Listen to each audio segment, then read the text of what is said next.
सर्वांना झालं का तुमचं दुपारचं जेवण? बघा माझं चाललं म्हणजे झालेलं आहे जेवण. जेवणाचं काय नाही, मी केलेली आहे आज हे डाळ केलेली, डाळ आणि शेवगा. इथे केलेली कोशिंबीर आणि इथे केलेल्या बाजरीच्या भाकरी. बाजरीच्या भाकरी केल्या, चुलीवर केल्या. म्हटलं राहू दे, मस्त आपल्या बाजरीच्या भाकरी कराव्या आणि डाळ खावी. भात करणार होते परंतु भात नाही केलं. म्हटलं जाऊ दे, आता बाजरीची भाकरी एक असली ना की बस होऊन जाते, हो की नाही. आता मी केलं शेवगा. काल आहे ना, मी माझ्या भाऊजाईच्या घरी गेले होते ना तिकडं, तर त्यांनी मला शेवगा दिला होता, जालन्यावरून आणला होता. त्यांच्या मुलांनी पाठवला होता जालन्यावरून त्यांना.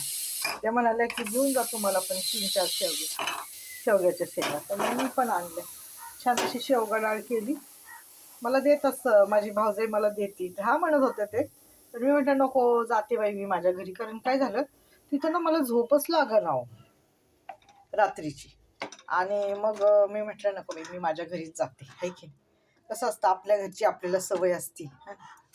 आणि मग मी आले माझ्या घरी. म्हटलं नको बाई, मी जाते माझ्या घरी आणि झोपते मी. मला तिथं झोपच लागली नाही. हे बघा, मस्त अशी शेवगा डाळ केली बघा. आणि शेवगा तर इतकं गोड आहे ना, कारण का मी त्यांच्या घरी खाल्ला ना, तेव्हाच त्यांनी मला सांगितलं आणि मी खाऊन पाहिला ना, इतकं गोड आहे ना शेवगा, खूप गोड आहे. तर म्हटलं आता डाळ आणि हेच करावे. चला या मग मंडळी जेवायला तुम्ही पण. बाजरीची भाकरी आणि शेवगा डाळ. कसं आहे आज आपलं जेवण, हे बघा असं मस्त लागतं.